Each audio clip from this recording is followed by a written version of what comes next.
होली आने वाली थी। लोग होली की तैयारी जोर शोर से कर रहे थे।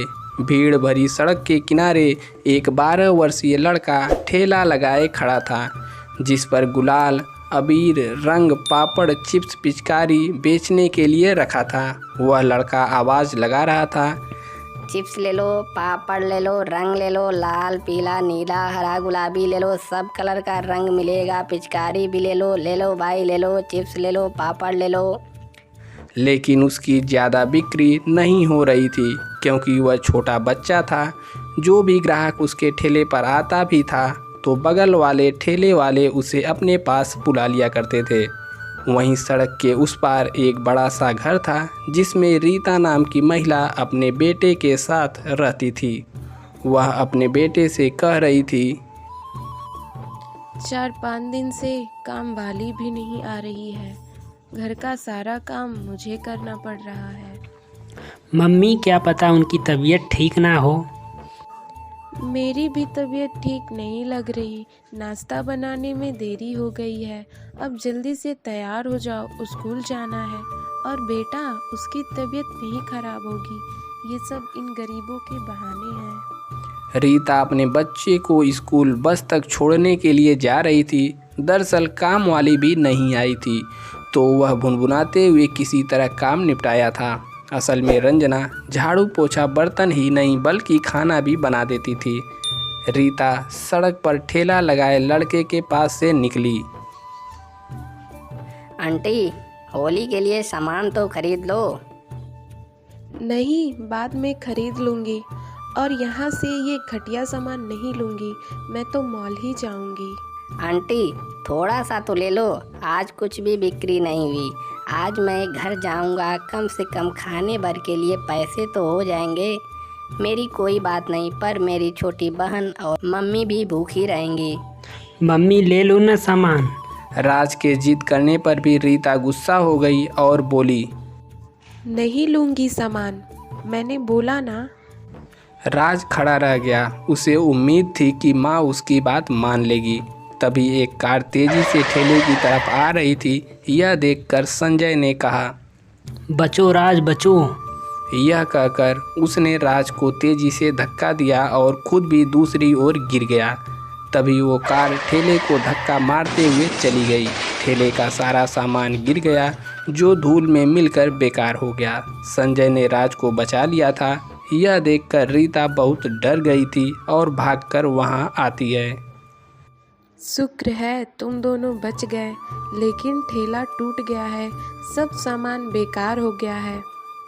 संजय रो रहा था। उसके हाथ में चोट भी लगी थी। रीता बहुत पछता रही थी कि उसने कितना गलत किया उस लड़के के साथ। वो कितना गिड़गिड़ा रहा था सामान लेने के लिए। रो मत बच्चे, मैं तुम्हारे सामान और ठेले का नुकसान पूरा कर दूंगी। समझ लो मैंने ये सब सामान खरीद लिया। तुम तो बहुत अच्छे लड़के हो ना। तुमने आज मेरे बेटे की जान बचाई है। मैं तुम्हारा एहसान कभी भी नहीं भूल सकती। चलो, मैं तुम्हारे साथ तुम्हारे घर चलती हूँ। रीता और राज संजय के साथ उसके घर चल पड़े।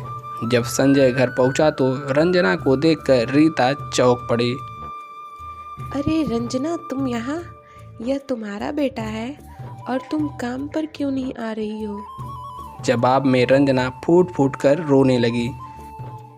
मेरा पति और बच्चा बहुत बीमार है, तभी तो मुझे काम करने की ज़रूरत पड़ी थी। मैं काम पर चली जाती थी, बेटी उसका देखभाल करती थी। अब 5 साल की बेटी 3 साल की बेटी का क्या ही देखभाल कर पाती। ये सब बात सुनकर रीता ने जब चारों तरफ देखा तो वहाँ एक चूल्हा और कुछ बर्तन थे। रंजना के बच्चे की हालत बहुत ख़राब लग रही थी। उसका पति घनश्याम दवा लेने गया था। रीता बोली, इसकी अच्छे डॉक्टर से दवा कराओ। अच्छे डॉक्टर से कैसे दवा कराऊं दीदी?